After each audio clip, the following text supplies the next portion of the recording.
This is the Empowering Healthy Business Podcast, and I'm your host, Cal Wilder. Each episode, we'll dive into topics important to folks who want to run businesses that are both nicely profitable, sustainable, and scalable, and who want to achieve balance in their lives and realize their potential inside and outside of work. This show is sponsored by SmartBooks, provider of bookkeeping and accounting for businesses. Let's get started. Welcome, Robert and Kaylee. And Cal. Oh, thank you for having us, Calvin. Yeah, looking forward to it. Yeah, this topic is near and dear to me, as well as a lot of other business owners and clients that we support in our day job. And I think, from my perspective, family businesses can be great. Some of our big public companies started out as family businesses, like Ford Motor Company, Estee Lauder Cosmetics, Coke Industries, the conglomerate, Tyson Foods, Mars Candy. The list goes on and on. More infamously, you've got folks like Purdue Pharmaceuticals. These businesses were all very effective at achieving their business objectives for a very long time as family businesses. So they figured out, at least from the outside, how to kind of make it work and growing and scaling a business that started out as a small family business. I think there's a lot of potential benefit from family members running a business together. There's a level of trust, level of commitment. There's alignment between the employee and the managers with the long-term objectives of the owners, because the senior executives and the owners are the same people. There's a lot of stability because the business isn't subject to executives and owners coming and going every few years, and a stock market focused on short-term performance at the expense of long-term business success. I think family businesses can care a lot more about leaving a positive legacy to the world than businesses with managers who don't have a lot of skin in the game and are going to leave for another job in a few years, right? So I'm not saying that just because spouses work together, maybe extended family are also in the business, that it's necessarily going to have all these positive benefits, because families can be dysfunctional too. But I think when family dynamics get managed effectively, they can be very powerful business builders. Absolutely. But a lot of obstacles to navigate. I see it with my own business that my wife Jenny and I started together 15 years ago. I see it with many clients that are managed by spousal teams, and sometimes they employ their children or even their parents in the business.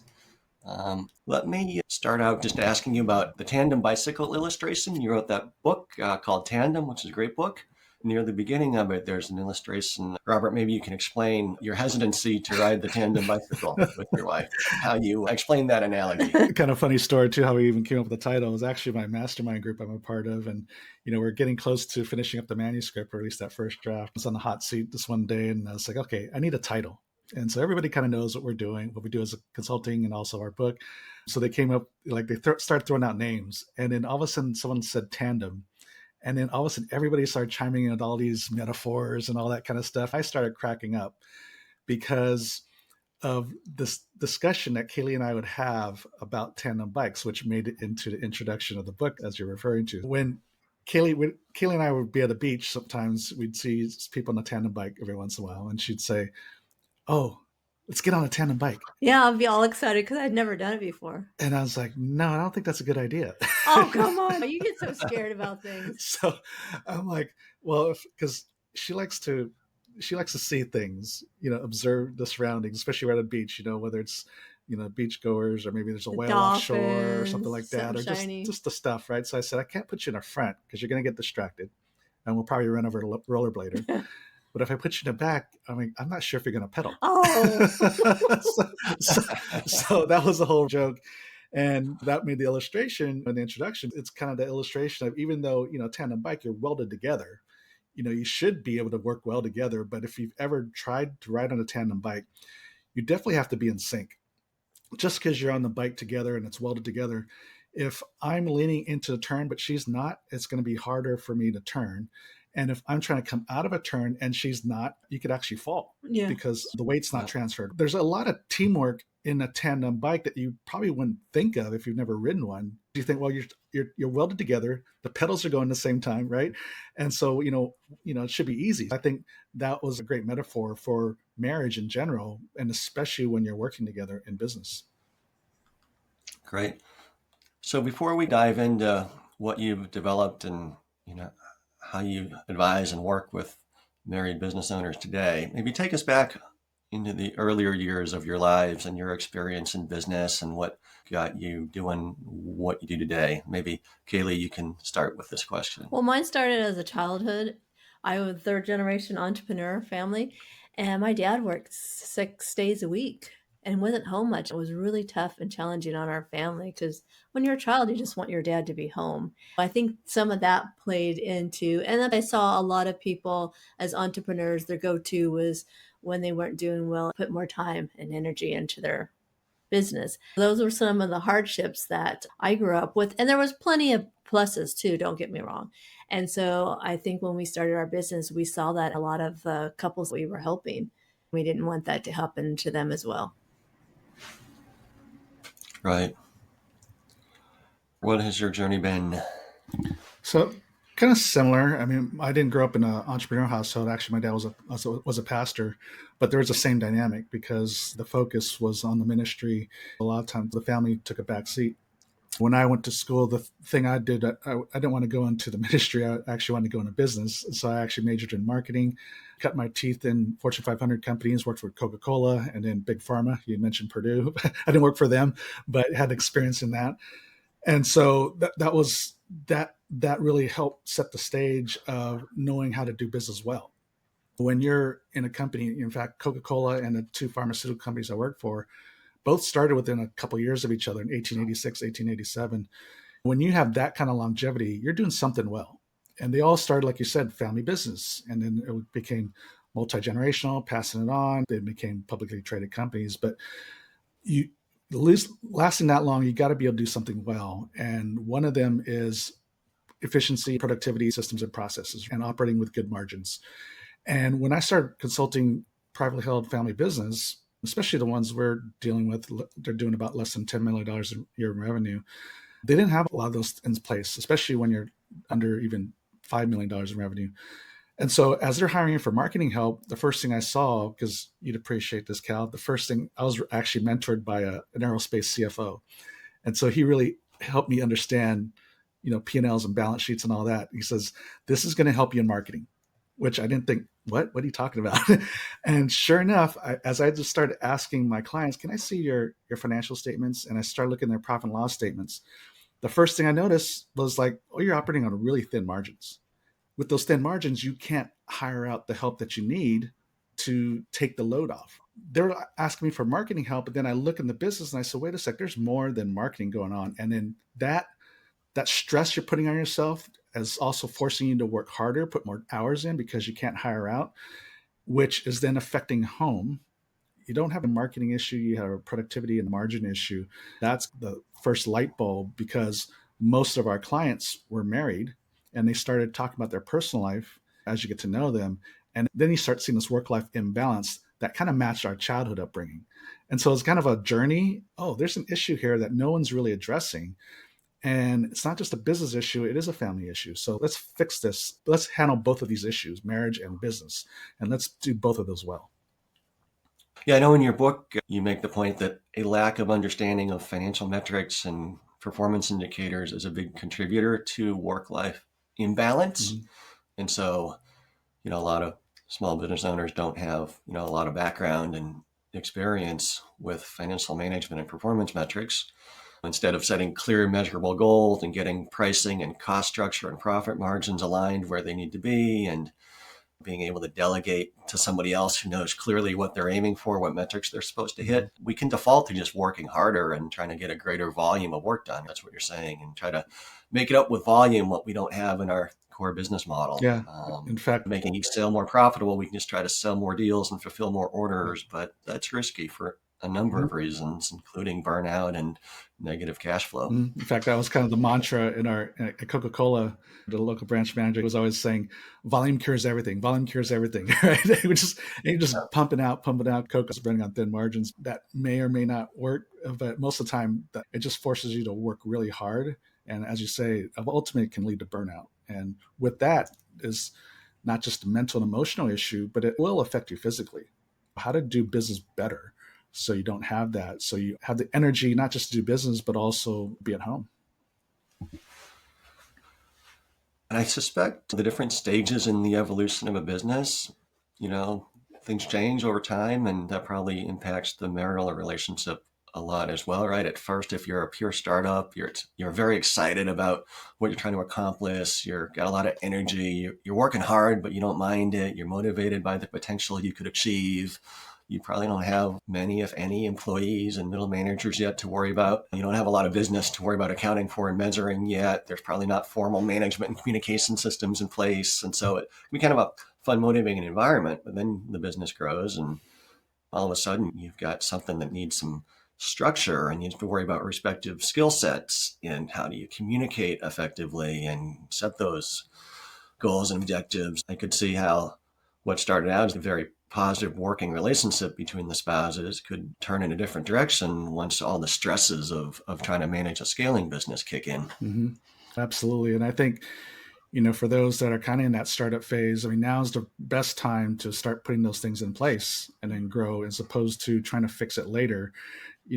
It's that much harder, right? Because especially when you have teams already, and that's what we see is right. Most business owners, they're good at their craft, but they don't have any real business experience. And so what happens is they just do what they know.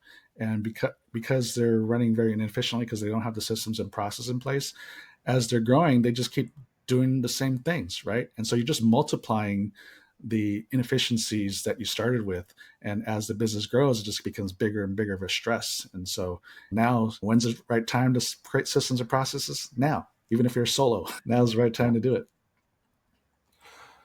So, Kaylee, in the book, you relate business coaching and management development to marriage counseling, right? Make the point that many business owners had no real formal training in how to run a business before they started their business. And most people don't do any marriage counseling before they get married. And so they're kind of reactive in both situations, right? Is there anything you want to expand upon around that line? Well, yeah, we did 2 years of premarital counseling before we got married. And so growing up in my household, we didn't resolve conflict well at all.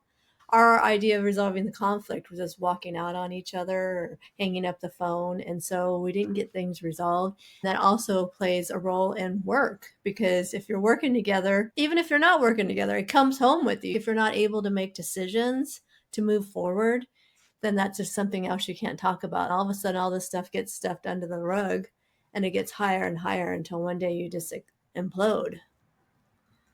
And then Right. A lot of times when you're married, we marry someone opposite of us, say you want to move forward, and the other one needs a lot more time. They're slower to processing and think about things.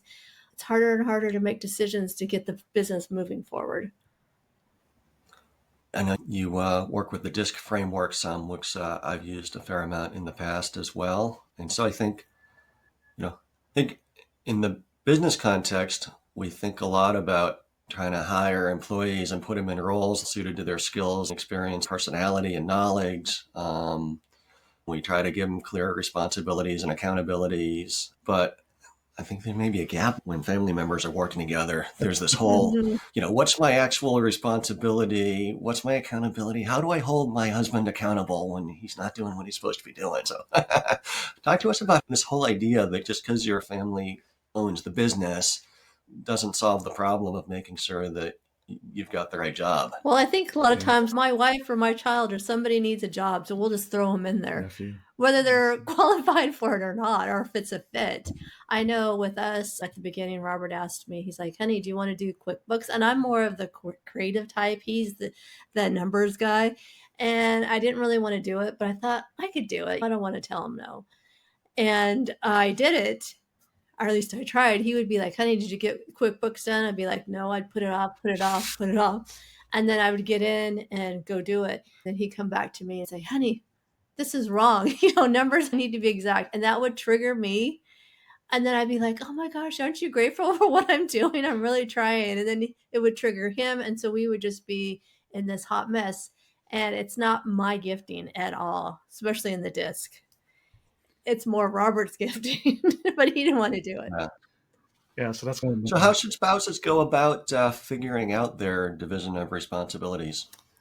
As you alluded to, those tools are helpful, whether it's DISC or Strength Finders, Enneagram, any of those personality and communication tools are very effective to see what's your go-to, right? And so in a DISC profile, I'm more of an S and C. C is the very analytical. By the DISC profile, I should be the one handling QuickBooks, but I didn't want to do it because I just don't want to do it, right? I didn't want to handle QuickBooks. I like numbers. I can deal with the numbers, but the actual mechanics of putting things in QuickBooks, I really didn't want to be bothered. And she's the I in DISC, which is that charismatic person. That's why I told her, essentially not in these words, but basically I put her in charge of sales. But I know she doesn't like business type titles. So I just said, go make friends. I'm like, what? Because she doesn't meet a stranger, right? And I'm an introvert. C's and S's are more introverted. I'm not that outgoing, even though I was 25 years in pharmaceutical sales, so that's ironic. But, it's still, I really have to push myself to do it. But for her, it's very natural. And she can make friends in the line at Starbucks and be invited over for dinner by the time we get our coffee. So really understanding your roles. And so those, take those assessments, or even just having a conversation about, here's some of the duties, what would you like to do? What are the things that really drive you, energizes you? We've seen too many times where spouses or family members are not in the right role, then it's very toxic for the business, because just like Kaylee shared, things aren't doing well or to certain expectations, and there becomes conflict in that. And a lot of it is just because you're not in the right role. Once you're in the right role, we don't have those kind of arguments because you're doing something you really like and you're good at. Taking the time then translates to the team. Mm-hmm. When you have a team, even when you have employees, a lot of times you've hired somebody because somebody applied for the position. They may have some skill set in that area, but it may not be their best fit. It's worth it to reevaluate and even re-interview all your employees to see, where are you in the right fit or not? If not, maybe reposition or change the job description a little bit to take advantage of their skill set. Once everybody's in the right role, like Jim Collins, right seat, people in the right bus, the right seat, then you'll see everything flourish, whether it's a husband and wife team or your team in general. How do you advise clients on how to avoid a kind of a culture of entitlement for family members versus meritocracy for everybody else? Well, the first thing is, we know what they should and should not be doing, right? You got to hire people for fit, not because they're family members, because it's just toxic. Usually there's always a family member. We have a recent client that's just starting, so we're talking them through that. And, usually I ask a series of questions, because sometimes you can't just tell them what to do. They have to hear it from their own words and mouth. We say, so you have this family member you're complaining about, so how's it working, right? And they say, not working well. I said, so why'd you hire them? Oh, they need a job. It's the right fit. I didn't want to offend their parents, right? Okay. So how long do you want this to go on? If this doesn't change and they don't become more productive, what are you going to have to do? Are you willing to fire them? if you say no, then what is that going to do to the team? Mm-hmm. What does it do to the culture of the organization? And how is it going to impact the business? Because leading down the path of all these what ifs, if you don't change this, what's going to happen? Right? If you do change it and set boundaries, whether you have to fire them or reposition them or set proper boundaries, then things will be better. Ultimately, the culture of the organization is better. The business will be more successful. Because we're consultants, sometimes you got to put the coaching hat on, which means asking good questions and having them talk themselves through that situation so they can see it for themselves instead of you just telling them what to do, what needs to be done. Well, and I want to say too, if it's one of your children that you're thinking about bringing into your company and you're concerned about the entitlement, they can always get a job somewhere else before they come work for you. So they get a little bit of responsibility and they know what it's like out there outside of the business. So then when eventually they want to come work for you, they've got some experience under their belt. I think about myself. My kids are still relatively young in junior high, and who knows if they even want to go into finance or accounting. I would be nervous about introducing them as a new hire, because everybody else is going to be looking at them like, is the only reason you got hired because you're my son?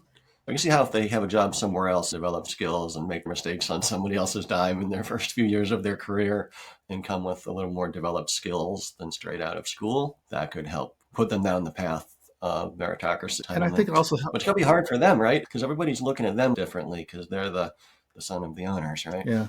It helps the business when they come from different experiences and bring that in. Mm-hmm. Because we know several friends, that's what happened. Their parents made them, you have to work outside first and then come in.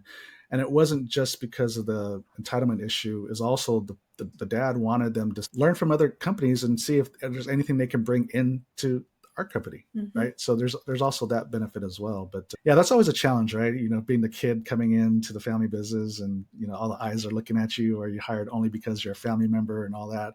But I think when you put your son in the right position for their fit, they're going to excel, and people ultimately will accept that. If they're excelling, those issues go away. But if they're not, and you keep them in that position, then the grumbling and the rumors about, oh, they're only here because they're the son of the owner, that's when those things really accelerate. But if they're in the right fit and doing well, those things kind of go away. One of the other questions I've struggled with a little bit is HR policies around employees who date each other, marry each other, or a manager wants to hire a family member. My wife Jenny and I started the business, and for the first few years, we were both working in it full time, very actively. My mind tends to jump to conclusions if it's somebody else. I'm thinking, if something goes south with one of them, I'm going to lose 2 employees instead of 1. Or what if they decide to, take everything they've learned here and go start competing against us? Now I got competing against a 2-person team that knows everything about us. It's the only reason they want to hire that person because that person needs a job and maybe isn't the best candidate for my company. So I start to draw all these conclusions and my mind jumps to them. And I probably don't have the right attitude about some of these things. I'm curious what your experience has been in businesses where husband and wives work actively in the business, run the business, and how they handle HR policies for all the other employees who may want to date or marry or hire a family member or a coworker. Well, the dating part, that's hard to put a squash on. Things are going to happen, right? I've come from companies that had those policies, but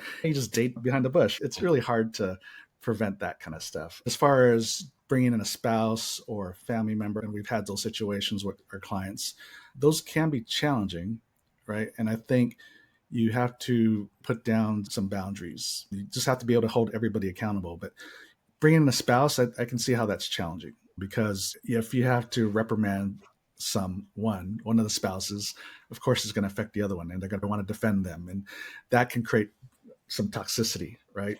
So yeah, I'd agree with you. It's very hard to want to hire a spouse of an employee because of those issues.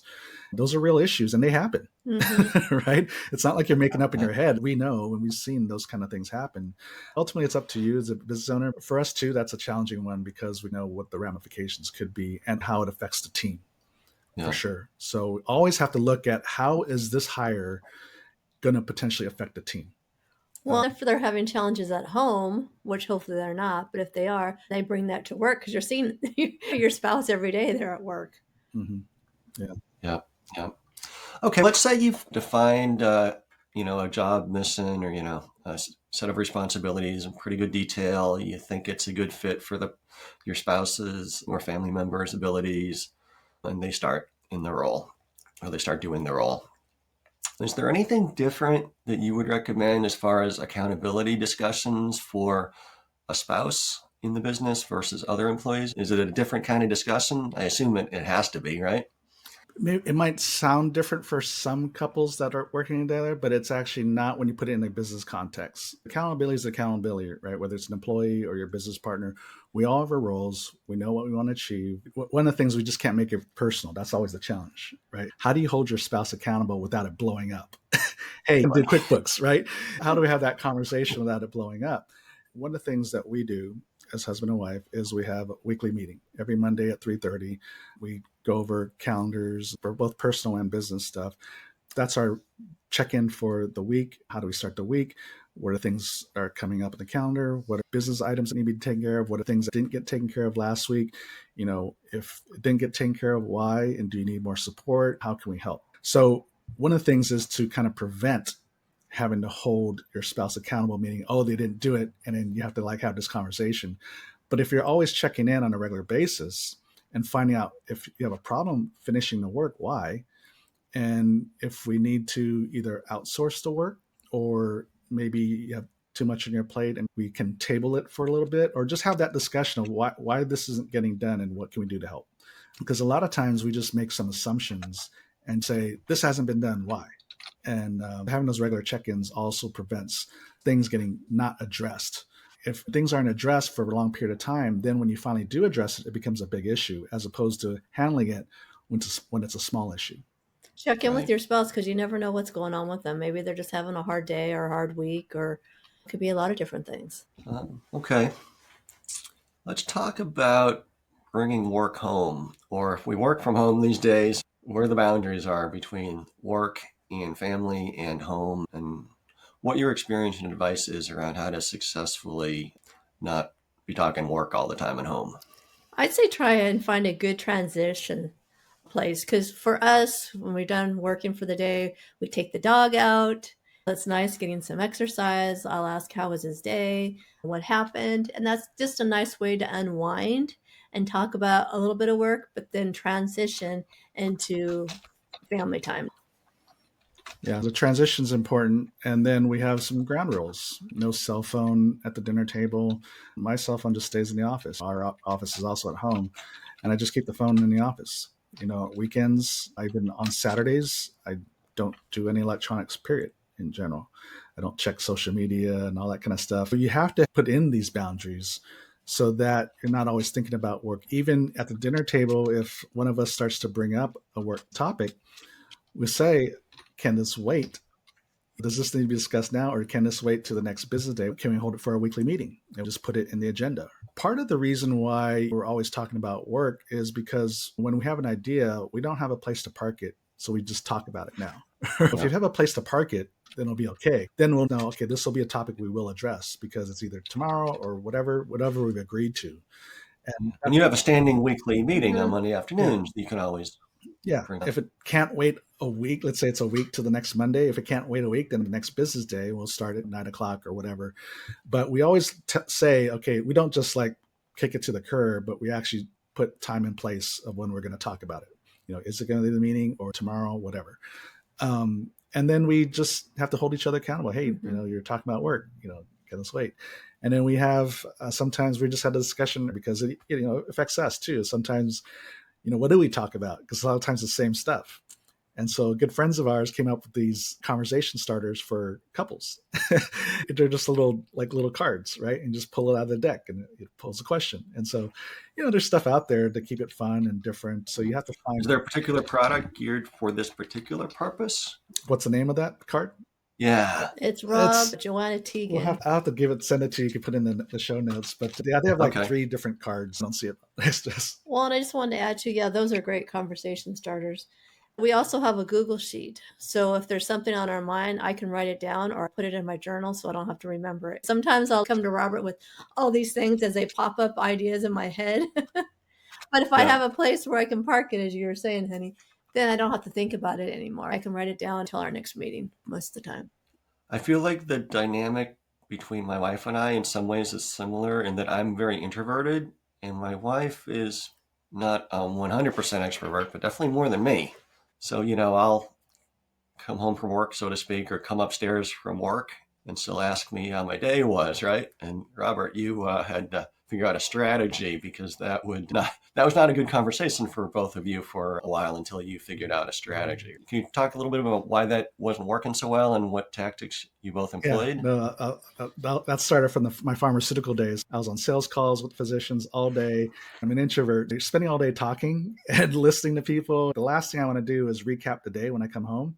But that's the first thing that Kaylee asks. When I didn't want to answer or I just gave really short answers, it would upset her because she wants to know. We came up to an agreement before, working together. So I would come home, I would take the dog for a walk by myself around the block, give myself half an hour to decompress and transition. When I get back, we can talk about it. That's what worked for me. It might be different for you, but sometimes you need that transition before talking to your wife about the day. That's what worked for us. So you just have to find what that is for you, but something around that will help. I find I can sometimes get aggravated if it's like the middle of the day and I'm thinking about the business and what work I need to do. And I run into Jenny and she's got some questions about the kids or the house or vacation. And I'm like, I'm in work mode and she wants to talk about personal stuff and I get aggravated. Mhm. So I feel like a lot of this comes down to organizing your day-to-day activities and routines so that you can kind of accommodate the personality needs of each of you Mhm. and not require one spouse to just fully adapt to the needs of the other spouse. Okay. I think if she knew what the expectations was, like when there's a time that you gave just to her to talk about whatever she needed to talk about, I think she would probably be great. She's just like, things are popping up, and if you don't have a specific time and date you're going to talk about things, she just brings it up whenever because she's not sure when that opportunity is going to come. You have to have a touch point, right? So we have that first thing in the morning for us. So we have the weekly meeting, that's the big meeting, but then every day you have to have a touch point. Without those touch points, then of course she's going to, whatever's on her mind, she wants to talk about, because when else am I going to talk to Cal about this? And so as soon as I see you, you're like raw meat. And so, and so even though you have those dates or times set aside already, it doesn't mean that she won't say something during the day. So what we do is like, hey, can it wait for, later this afternoon? Or say, hey, give me an hour and we can talk about it. As long as you give her a time and place to talk, we will talk about this. I just can't talk about it now because I have too much on my mind, right? And it's not going to go well if we try to have this conversation when I'm thinking about work. And the flip side could happen too. If you were to bring up something for her and she's thinking about the kids and what I got to do, she could be aggravated too, right? And so it works both ways. And so I think being able to honor each other's moment, it's like, this probably isn't a good moment to talk about it because it won't go well, but here's when we can talk about it. And if you're okay with it, that's when we'll do it. So come to agreement on when we talk about it and honor that, and then it'll go much smoother. Are there other kind of day-to-day tactics that you've seen couples employ successfully to prevent silly little things from becoming big blow-ups due to ineffective communication? Oh, comes to mind for me, and I've done this numerous times to Robert, unfortunately, is I'll come in because I need to talk about something, and he's in the middle of writing content, which takes a lot of focus and a lot of time, and it's totally the wrong time for me to even be bringing up stuff. So when I can think about it, I'll be like, honey, it's now a good time. I want to talk to you about something. And he'll say yes or no. How about in an hour or so? And then we can have the conversation. Because if I interrupt him and he's in the middle of something focused, he's not in the right place, and things could get a little heated. Yeah, permission is crucial. That way you already know ahead of time if it's a good time or not. And also, sometimes there's particular hot topics that you or your wife want to bring up, and definitely you don't want to bring it up when you're in the middle of something. If it's a potential hot topic, something that you think might trigger your wife, what Kane and I do is we kind of basically preface it by saying, honey, I have something I want to talk to you about, but guard your heart. So basically it means this might potentially trigger you. And so what that does for me, it's a signal. I close my eyes, take a couple deep breaths, and just prepare myself to listen and have a conversation. Don't react. Don't jump to conclusions. Like, let's have a conversation. And as opposed to, I can potentially just react right away, right? Get real defensive because it's a topic that's a hot issue. Even warning your spouse that this is a potential hot issue to prepare you. I don't want to offend you. This doesn't mean anything bad. I love you, but we do have to talk about this. I want to try and have a most productive conversation as possible. Because there's nothing worse than I catch him off guard, and then he's like, what? And we get reactive, myself included. Something I've seen that I've screwed up repeatedly in my life here is, we as humans have a tendency to make up stories in our minds to explain why somebody else did or didn't do something or why they did it wrong. And we're a little slow sometimes to seek to understand why they did it the way they did and give somebody the benefit of the doubt. We sometimes jump to assuming bad intentions or incompetence. I feel like with an unaffiliated employee, you catch yourself. You hire good people. They generally do good work. You give them the benefit of the doubt. If something looks off, you try to understand why. I feel like sometimes with spouses or family members, you feel like you know them so well, you can just know why they did it. You don't go through that same exercise of seeking to understand what actually happened, right? Mm-hmm. Yeah. That's because we have all that emotional baggage and relational baggage. It happens to us too. You just make assumptions. And so a lot of times we just have to call a timeout. Somebody just has to call a timeout and say, hey, what's going on here? What did you do? Why did you do it? And just seek to understand. So it happens to the best of us. And I think we call it the cycle of insanity. Because when you start to assume and make an accusation, your wife will get defensive, and that'll get triggering to her, get defensive and throw something at you, triggers you, and you go back and forth, saying basically the same thing over and over again, expecting different results. If we recognize that, one of us has to call a timeout, and then I'll ask, or one of us will ask each other, what do you need from me? So at this moment, we're having an argument, a conflict. What do you need from me? And it's usually only one of two things. It's, I just need you to listen and empathize, or we need to fix this, a solution. Usually the reason why we have this conflict is because we're both on the wrong page. One of us, our wife, Kaylee, wants me to listen and empathize, and I'm trying to give a solution, fix the problem or defend myself. And we're just missing it, right? So once we understand what my spouse needs, then we can have a productive conversation, and it usually resolves itself in a matter of moments. And so that's one of the key things. So, what do you need from me? Yeah, I feel like you can a conflict can easily escalate between spouses, whereas employees and manager-employee relationships outside of the family, people kind of know they need to keep emotions in check and communication in check at home, or spouses, not so much. Yeah, for sure. So I want to outline a scenario that I first introduced to at a business conference several years ago, and get your perspective on it. This is kind of the pattern that I've followed with Jenny and our family, and a lot of other business owners follow, where husband and wife start a business together, they get it off the ground, grow it for a few years, but they're still relatively young and haven't had kids yet. And then he said they want to have kids.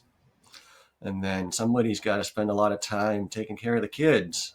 And the majority of the time, that ends up being the wife who does that.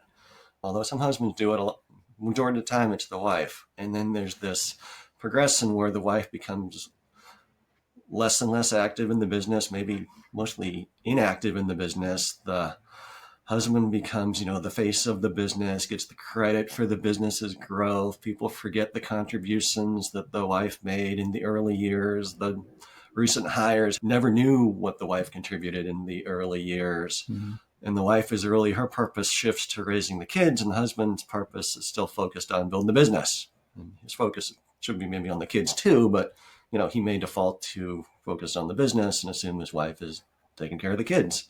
And then the kids get to college, and by then the husband and wife have gone down different paths in life. And maybe the wife starts to resent the husband a little bit because he's getting all the credit while she did all this hard, great, valuable work raising the kids. But everybody else views the husband as the man, so to speak, for, running and building the business. And she was doing a great job raising the kids, which is critically important too. But they end up being on completely different pages, a lot of baggage, and they end up getting divorced when the kids go to college. So I said to myself, I got to avoid that happening because I'm full-time in the business. Jenny is very part-time, many weeks, no time, except for some conversations I bring home. So what's your perspective on this situation, and how do you prevent spouses who start businesses together from getting divorced when the kids go to college? Yeah. What comes to mind for me is our weekly meetings. We give each other a word of affirmation and tell them something we're thankful and grateful for them. And I think that goes a long ways. And even when you might be the face of the business, your wife is still helping you. When she comes home, you probably run things by her. Some couples pray together, so she's praying for the spouse. For example, Dave Ramsey, he says his wife doesn't work in the business. Whenever he's hiring, he takes the person he thinks he wants to hire or the candidates to dinner, and his wife with him. And she's very discerning, so she picks the person he's going to hire because he says he's not good at that. So I think the wife helps out a lot more in ways people don't see. And I think too, as a spouse, giving your wife that credit, because she is helping you with the kids. She's raising the kids so that you can have the business, because you can't do it all by yourself. Raise the family. I mean, I guess you could, but it would be hard to raise the family and have the business. So you're able to have the business because she's supporting you. Yeah. And right. This is a pretty unfortunate, relatively common scenario, right? Once the kids are out of the house, then the parents divorce because they're just staying together for the kids. The scenario you talked about with starting the business together and then going your own different ways, that's really the crux of why they ultimately get divorced. They've lost connection with each other. It's not just about the recognition of the business. You've lost connection as husband and wife because her job is raising the kids, your job is running the business.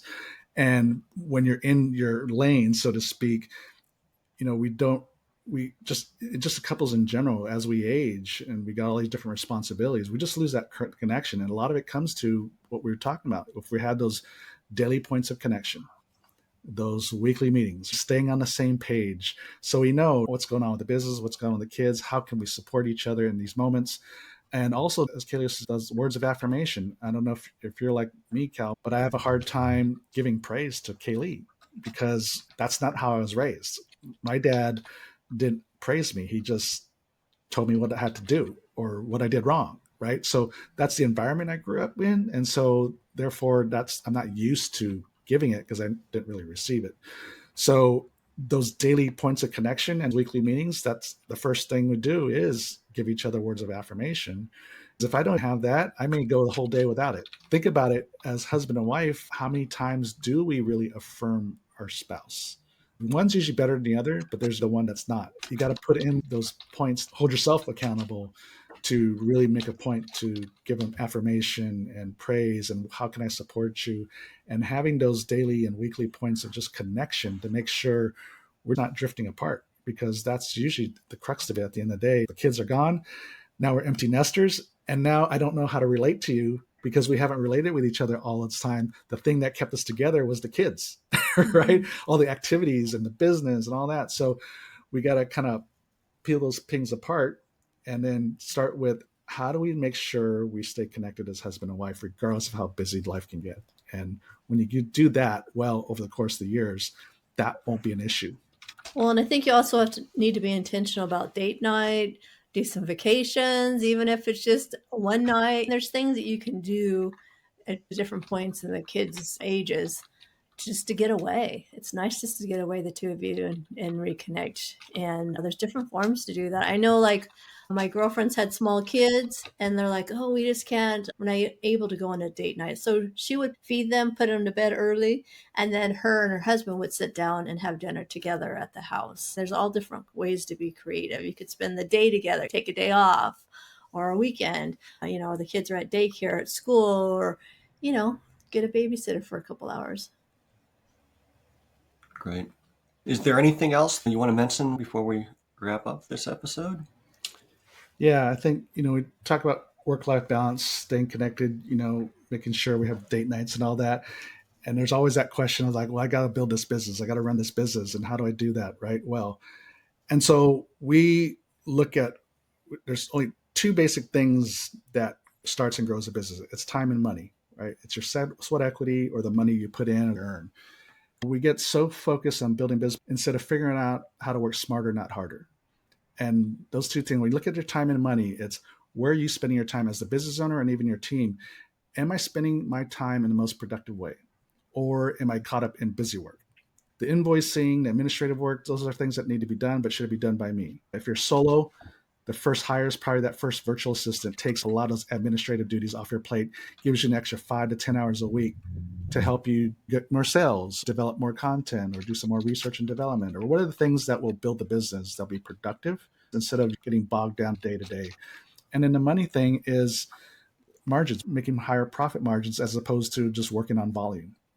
When you're able to identify areas in your products or service that you can increase price, become more efficient to reduce your costs, now you're going to get bigger margins and you won't have to work on volume as much and it won't stress you as much. Those are just two basic things covered in the book Tandem, The Married Entrepreneur's Guide for Greater Work-Life Balance. But that's the aspect on the business side in the book that we cover. It's just how to be more productive.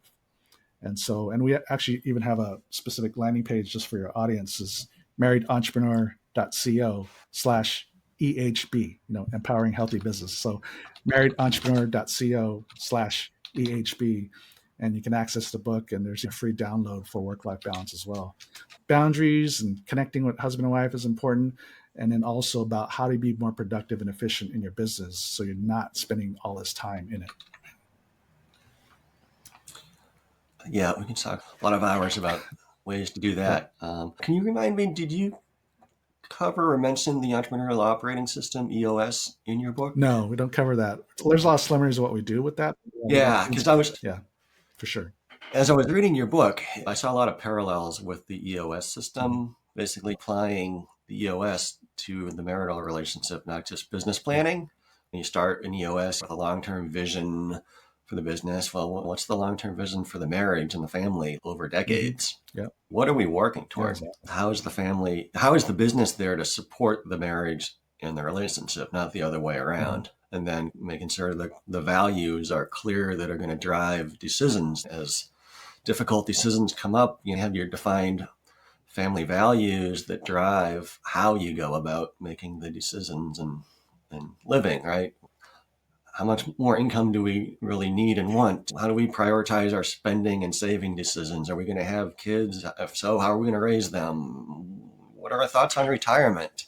How much money do we need? Where are we going to live? Like you said earlier, kind of being intentional with the family relationship, just like we are all trained and told to be more intentional about our businesses, and then having standard operating procedures, SOPs for, ground rules for phones at the table, or when work is or isn't allowed to be discussed outside normal business hours, or, how to have difficult conversations when you've got different personality styles, and they have what they call a same page meeting between the founder and the chief operating officer every couple weeks or a month. You talk a lot about being on the same page and how to do that. So I see a lot of parallels between EOS and a lot of the concepts in your book. Absolutely.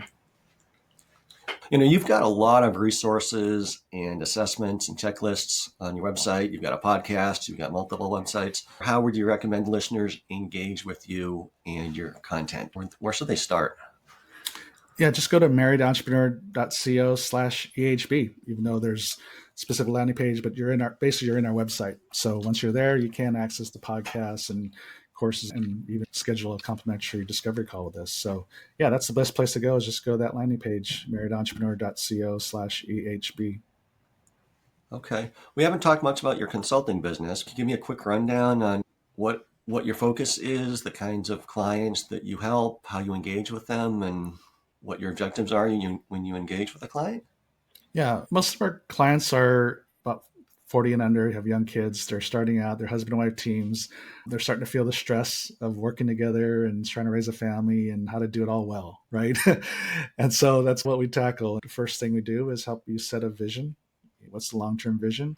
How do you take the vision of your best life is 10, 20, 30 years from now, but start to execute that in some small way, even in the present? Travel and places to live, even the travel piece, right? You may not have the budget to do elaborate European vacations, but you can take a weekender or a staycation. How do you practice the things you want to do long-term in the future, but even doing it now, so that you can enjoy the journey, enjoy life now? And then, of course, the conflict resolution and boundaries piece. The business side is, what we talked about. How do you be more productive with your time and money? The performance piece is how do you make sure you have measurable some KPIs so you know what's going wrong, so you know what to fix, right? Instead of just trying to, throw darts and blindfolded, which is what a lot of business owners will do. They'll just try to fix this, try to fix that without really having metrics to guide decisions. And even the financials, they don't check the financials regularly enough or have their books set up properly. There's definitely a difference between cost of goods and operating expenses, but we've seen too many businesses where everything's buried in operating expenses. so you don't even know your gross margins, right? And so having those key metrics put in place so that you know what's wrong, so you know what to fix, right? Then it's a more targeted approach to become more efficient with your time and money in the business. Right. Well, I really appreciate you spending the time with us. I think this is such an incredibly important and valuable topic for so many business owners. So I really appreciate the insights that you've shared and your willingness to take the time. We can get any links that you want into the show notes. We just want to thank you. Oh, All right. thanks, Cal. Thanks for your personal questions that we can help answer. So hope that helps. Sure. Another episode in the books. Thank you so much for tuning in. For show notes and more, visit empoweringhealthybusiness.com. If you would like to have a one-on-one discussion with me or possibly engage SmartBooks to help with your business, you can reach me at C-A-L, at empoweringhealthybusiness.com or message me on LinkedIn, where I am easy to find. Until next time, this is Empowering Healthy Business, the podcast for business owners, signing off.